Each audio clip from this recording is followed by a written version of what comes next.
Hello दोस्तों, welcome to my channel. आज इस वीडियो में हम ब्लड के बारे में पढ़ेंगे। इसमें ब्लड के कैरेक्टरिस्टिक्स, कंपोजिशन और फंक्शंस देखेंगे। सबसे पहले देखते हैं ब्लड होता क्या है। ब्लड एक लिक्विड कनेक्टिव टिश्यू है जो 7% बॉडी वेट को कंस्टिट्यूट करता है। ब्लड की स्टडी को हीमेटोलॉजी कहते हैं। ब्लड एक प्राइमरी ट्रांसपोर्ट का माध्यम है जो ऑक्सीजन को ट्रांसपोर्ट करके लंग्स से बॉडी टिश्यू और बॉडी टिश्यू से लंग्स तक पहुंचाता है। बॉडी में लगभग टोटल ब्लड वॉल्यूम 6 से 7 लीटर तक होता है। अब हम ब्लड के कंपोजिशन के बारे में पढ़ेंगे।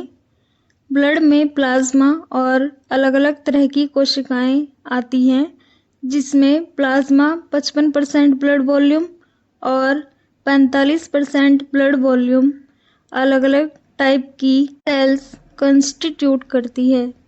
फर्स्ट इसमें आता है प्लाज्मा। प्लाज्मा एक क्लियर स्लाइटी येलो लिक्विड होता है। इस वाटर में लार्ज अमाउंट में ऑर्गेनिक और इनऑर्गेनिक सबस्टांस मिले होते हैं। इसमें कुछ प्रोटीन्स पाई जाती हैं। फर्स्ट है एल्बुमिन। इस प्रोटीन को लीवर सिंथेसिस करता है। इसका अमाउंट 3.5 से 5.9 पर 100 ml होता है। सेकंड इसमें आती है ग्लोबुलिन। इस प्रोटीन को लीवर, स्प्लीन और बोन मैरो सिंथेसिस करता है। इसका अमाउंट 2 से 2.5 ग्राम पर 200 ml होता है। थर्ड इसमें आती है फाइब्रिनोजन। इस प्रोटीन को लीवर सिंथेसिस करता है। इसका अमाउंट 0.2 से 0.3 पर 100 ml होता है। अब इसमें ब्लड सेल्स को देखते हैं। सबसे पहले आती है आरबीसी यानी रेड ब्लड सेल्स है। न्यूमेरस ब्लड सेल है। ये सर्कुलर शेप की होती है और नॉन न्यूक्लिएटेड होती है। इस सेल का डायमीटर 7 to 8 म्यूमीटर और थिकनेस 4 to 2 म्यूमीटर की होती है। इसका सेंटर 1 म्यूमीटर का होता है। मेल में आरबीसी की संख्या 4.5 से 6.5 मिलियन और फीमेल में आरबीसी की संख्या 3.5 से 4.5 मिलियन तक होती है। आरबीसी हीमोग्लोबिन मॉलिक्यूल को कंटेन करती है, जिससे ब्लड को लाल रंग मिलता है। आरबीसी का फंक्शन ऑक्सीजन और कार्बन डाइऑक्साइड को ट्रांसपोर्ट कराना है। आरबीसी का लाइफ स्पैन एडल्ट में 120 दिन का होता है और इन्फेंट्स में 90 दिन का होता है। आरबीसी की लाइफ कंप्लीट होने के बाद स्प्लीन में डिस्ट्रॉय हो जाती है। अब हम आरबीसी के फंक्शंस पढ़ेंगे। पहला फंक्शन है लंग्स टिश्यू को ऑक्सीजन ट्रांसपोर्ट करना। सेकंड, लंग टिश्यू से कार्बन डाइऑक्साइड ट्रांसपोर्ट करना। ब्लड में बेस एल्कलाइन एक्शन कराना। और फोर्थ है ब्लड ग्रुप का डिटर्मिनेशन कराना। सेकंड इसमें आती है डब्ल्यूबीसी यानी वाइट ब्लड सेल्स। यह लार्जेस्ट ब्लड सेल होती है। इसमें न्यूक्लियस पाया जाता है। यह बॉडी को माइक्रोब्स और फॉरेन बॉडी से प्रोटेक्ट करने का काम करती है। यह बॉडी वेट के 1% वॉल्यूम को कंस्टिट्यूट करती है। इसमें न्यूट्रोफिल्स, इसिनोफिल्स और बेसोफिल्स आती हैं।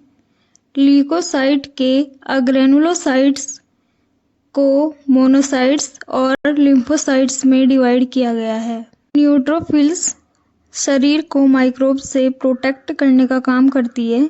इसमें फेगोसाइट्स वेस्ट मटेरियल को डिस्ट्रॉय करती है। इसिनोफिल्स फेगोसाइटोसिस कराती है। इसके ग्रेनुल्स टॉक्सिक केमिकल को स्टोर करके रखते हैं। इसिनोफिल्स एलर्जी के अगेंस्ट काम करती है। इसमें टॉक्सिक सब्सटेंस पाए जाते हैं जो टिश्यू इन्फ्लेमेशन को प्रमोट करते हैं। इसमें आती है बेसोफिल्स। ये सेल्स एलर्जी के अगेंस्ट काम करती है और इसके ग्रेनुल्स हिपेरिन, हिस्टामिन और इन्फ्लामेशन में सब्सटेंस को कंटेन करते हैं। मोनोसाइट्स को देखते हैं। यह एक सिंगल न्यूक्लिएटेड लार्ज सेल होती है। यह रेड बोन मैरो में प्रोड्यूस होती है।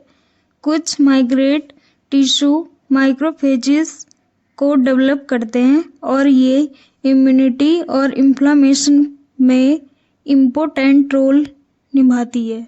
इसमें लिम्फोसाइट्स आती है। यह भी सिंगल न्यूक्लिएटेड सेल होती है लेकिन मोनोसाइट से स्मॉल होती है। यह स्प्लीन और लिम्फ नोड में प्रेजेंट होती है। यह रेड बोन मैरो में प्रोड्यूस होती है। 2 टाइप की होती है, टी लिम्फोसाइट्स और बी लिम्फोसाइट्स। थर्ड इसमें आती है प्लेटलेट्स। प्लेटलेट्स ब्लड क्लोटिंग में हेल्प कराती है। इन्हें थ्रोम्बोसाइट्स भी कहा जाता है। इनका लाइफ स्पैन 8 से 12 दिन तक का होता है। यह स्प्लीन में डिस्ट्रॉय होती हैं। कुछ प्लेटलेट्स स्प्लीन में स्टोर होती हैं इमरजेंसी में ब्लीडिंग स्टॉप करने के लिए। अब हम ब्लड के कैरेक्टरिस्टिक्स पढ़ेंगे जिसमें पहला आता है अमाउंट। बॉडी का 7 से 9% ब्लड वॉल्यूम कंस्टिट्यूट करता है। ये ब्लड मेल में 5 से 6 लीटर और फीमेल में 4 से 5 लीटर पाया जाता है। सेकंड इसमें आता है विस्कोसिटी। ब्लड वाटर से थिक होता है। यह ब्लड में आरबीसी, ब्लड प्रोटीन और अदर सेल्स विस्कोसिटी को हायर और ब्लड फ्लो को स्लो कराती है। थर्ड इसमें आता है स्पेसिफिक ग्रेविटी। ब्लड की डेंसिटी 1.05 से 1.065 तक होती है। फोर्थ इसमें आता है कलर। इसका कलर ब्राइट रेड कलर होता है। यह ऑक्सीजनेटेड हीमोग्लोबिन को कैरी करता है। डार्क रेड कलर वेन्स में होता है और प्लाज्मा में येलोइश कलर होता है। अब इसका पीएच देखते हैं। ब्लड का पीएच स्लाइटली एल्कलाइन होता है 7.35 से 7.45 तक।